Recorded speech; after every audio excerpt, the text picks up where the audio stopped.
उर्वरक और खाद, इसके बारे में विस्तार से जानते हैं हम लोग। खाद के लाभ ये हैं कि जैविक खाद उर्वरक की अपेक्षा अधिक अच्छी मानी जाती है। इसके मुख्य कारण क्या है, इसको हम सब विस्तार से समझेंगे। इससे मिट्टी की जल धारण क्षमता में वृद्धि होती है, पहली बात।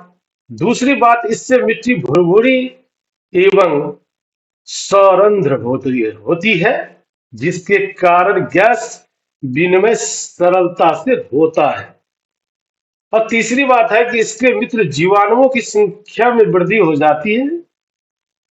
और चौथी बात, इस जैविक खाद में मिट्टी का गठन सुधर जाता है।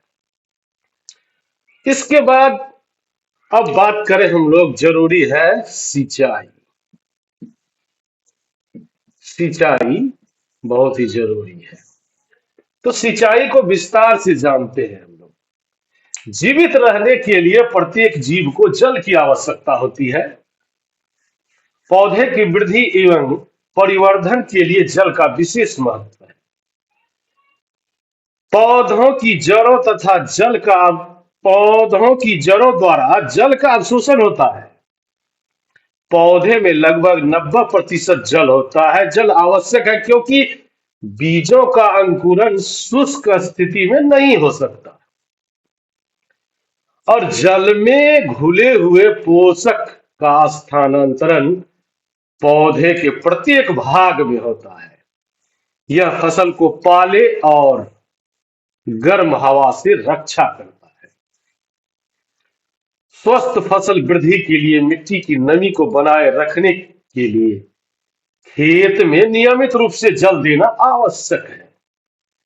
निश्चित अंतराल पर खेत में जल देना सिंचाई कहलाता है। और सिंचाई का समय एवं बारंबारता फसलों, मिट्टी एवं ऋतु से भिन्न होता है। गर्मी में पानी देने की बारंबारता अपेक्षाकृत अधिक होती है। ऐसा क्यों है? क्या यह मिट्टी एवं पत्तियों के जल वाष्पन की दर अधिक होने से हो सकता है?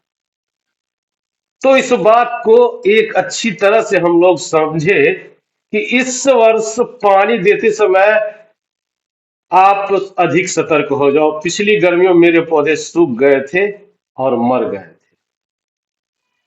तो पानी का महत्व हमें ये बताता है। अब सिंचाई के स्रोत क्या क्या है, उसको जानना जरूरी है। तो सबसे पहला स्रोत है कुआं, तालाब। ये दो मुख्य स्रोत है। उसके बाद आती है झील, उसके बाद आती है नदियां, और नहर और बांध।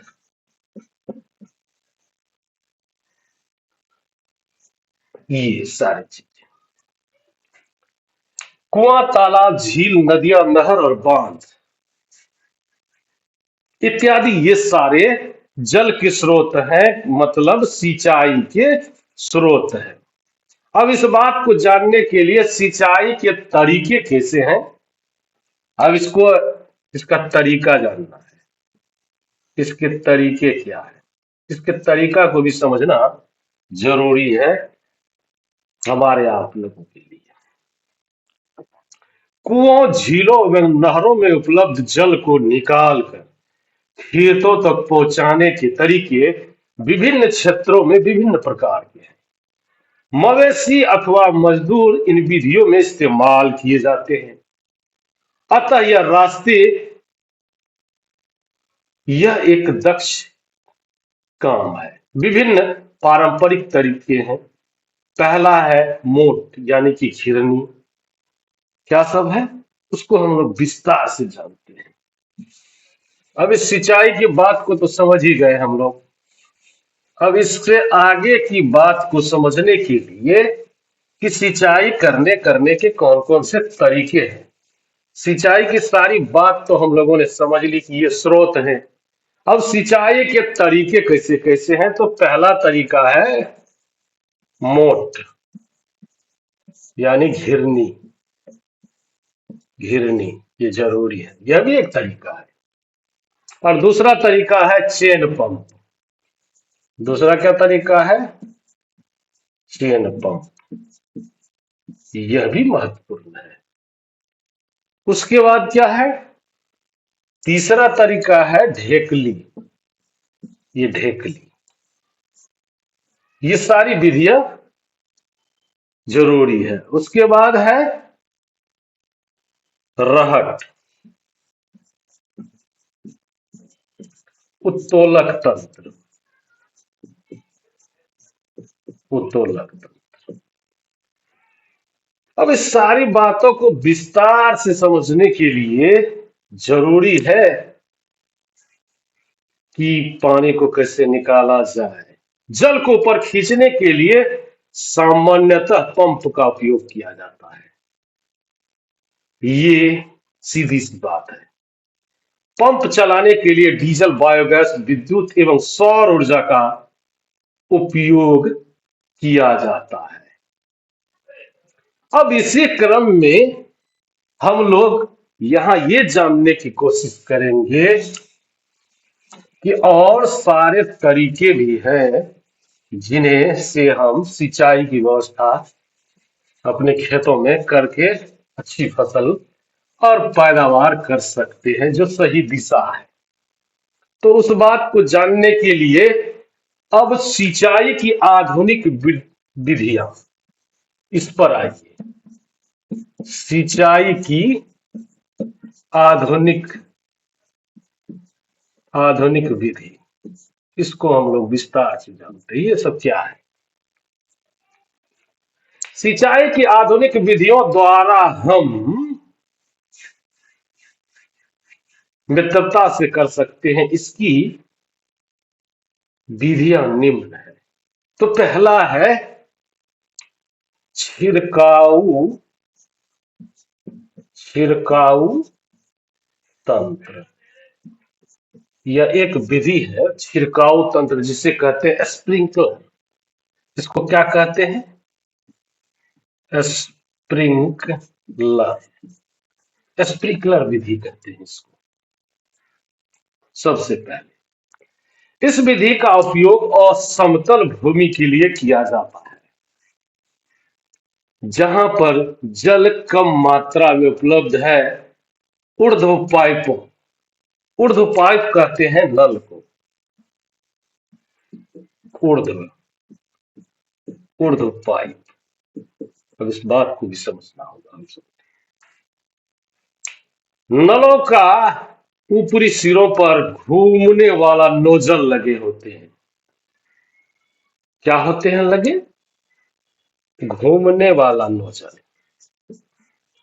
घूमने वाला नोजल ऊपर में लगा रहता है, शीर्ष पर लगे होते हैं। और यह पाइप निश्चित दूरी पर मुख्य पाइप से जुड़ा होता है। ये जो है घूमने वाला नोजल वाला पाइप मुख्य सिरे से कहीं से जुड़ा होता है, जहां तक मोटर के द्वारा पानी जाती है। इसका छिड़काव पौधों पर इस प्रकार होता है जैसे बारिश हो रही हो। छिड़काव लौंग, कॉफी की खेती एवं कई अन्य फसलों के लिए अत्यंत उपयोगी है। और इसके बाद आता है, एक आता है ड्रिप सिस्टम। ड्रिप सिस्टम, ये भी बड़ा अनोखा सिस्टम है, ड्रिप सिस्टम।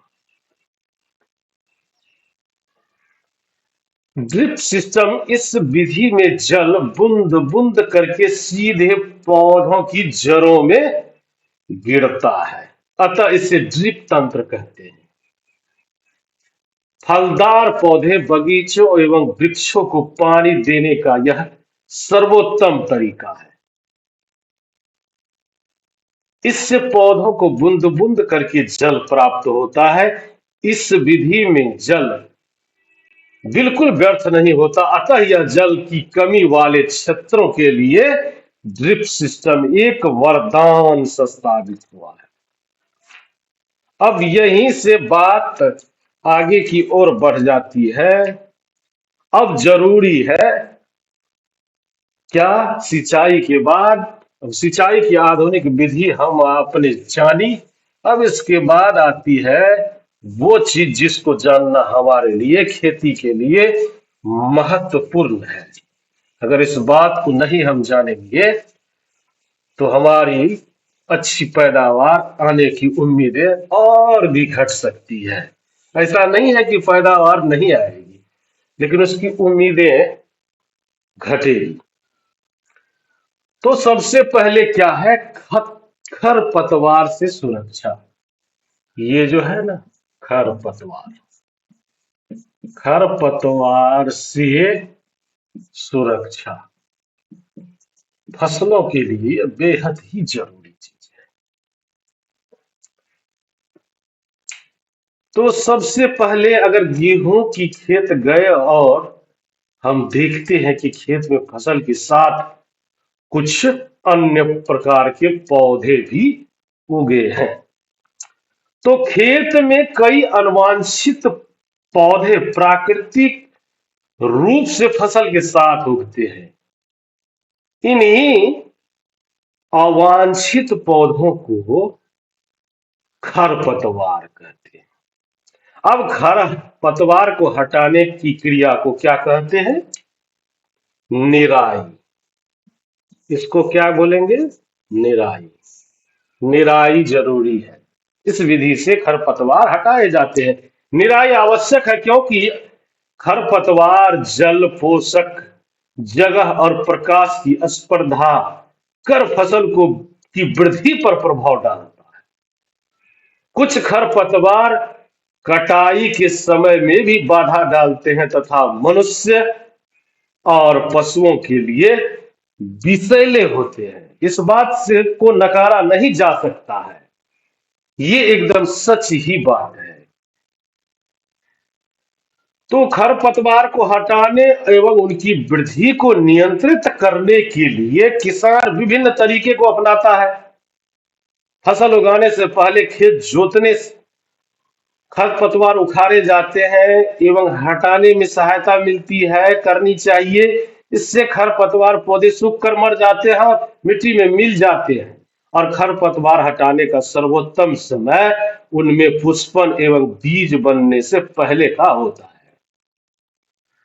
तो खरपतवार पौधों को हाथ से जड़ सहित उखाड़ कर अथवा अपनी भूमि के निकट काट कर समय समय पर हटा दिया जाता है। और इस कार्य को करने के लिए जरूरी क्या है, खुरपी। खुरपी जरूरी है, कचिया जरूरी है। खुरपी, कचिया जरूरी है। और क्या जरूरी है, और एक तरीका आता है हैरो, हैरो करने की, हैरो भी किया जाता है। हैरो की सहायता से भी किया जाता है। अब रसायनों के उपयोग से भी खरपतवार नियंत्रण किया जाता है, जिन्हें खरपतवार नाशी कहते हैं। उसे क्या कहते हैं, खरपतवार नाशी। इस तरह की दवाइयां उपलब्ध होती है बीज की दुकानों में, जहां पर होते हैं हमारे शहर में, गांव में भी।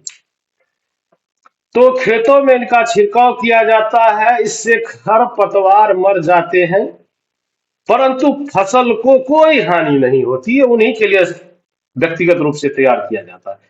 खरपतवार नाशी को जल में आवश्यकता अनुसार मिलाकर स्प्रेयर, स्प्रेयर, स्प्रेयर मतलब फुहारा, जो मशीन आप अपने पीठ पर टांग कर उसका इस्तेमाल करते हो, तो वो फुहारा, फुहारा की सहायता से खेत में छिड़काव करते हैं। और खरपतवार की वृद्धि के समय तथा पुष्पन एवं बीज करने से पहले ही भी लोग खरपतवार नाशी का छिड़काव करते हैं। खरपतवार नाशी के छिड़काव से किसान के स्वास्थ्य पर भी प्रभाव पड़ सकता है, अतः उन्हें इन रसायनों का प्रयोग सावधानी पूर्वक करनी चाहिए। और छिड़काव करते समय क्या सब करना चाहिए? अपना मुंह और नाक कपड़े से ढक लेनी चाहिए।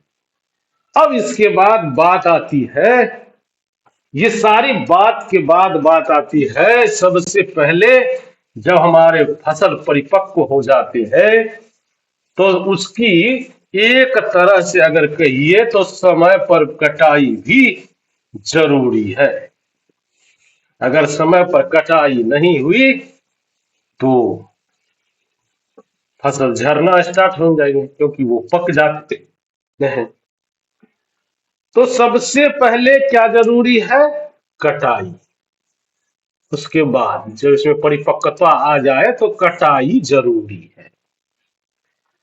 फसल की कटाई एक महत्वपूर्ण कार्य है। फसल पक जाने के बाद उसे काटना कटाई कहलाता है।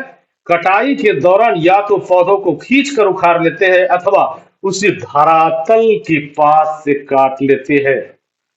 और एक अनाज फसल को पकने में लगभग 3 से 4 महीने का समय लगता है। हमारे देश में दरांती, जिसे कचिया कहते हैं, की सहायता से कटाई की जाती है, अथवा एक मशीन का उपयोग भी किया जाता है, जिसे क्या कहा जाता है?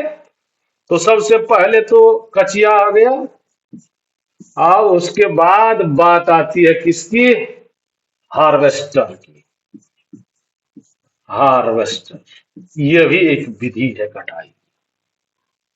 हार्वेस्टर कहते हैं काटी गई फसल से बीजों दानों को भूसे से अलग करना होता है, जिसे क्या कहते हैं?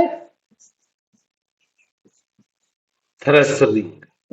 जिसे थ्रेशरिंग की प्रक्रिया करते हैं, यह भी जरूरी है। यह कार्य कंबाइन मशीन द्वारा किया जाता है। किसके द्वारा किया जाता है? Combine machine. कंबाइन मशीन के द्वारा किया जाता है, यह भी जानना जरूरी है हम लोगों को। कंबाइन मशीन के द्वारा किया जाता है और यह कार्य कंबाइन मशीन द्वारा किया जाता है, जो वास्तव में हार्वेस्टर और थ्रेशर का संयुक्त रूप है। और छोटे खेत वाले किसान अनाज के दानों को फटक करके ही अलग कर लेते हैं। तो बहुत सारे तरीका है। अब उसके बाद आगे की विधि हम लोग अगली कड़ी में जानेंगे।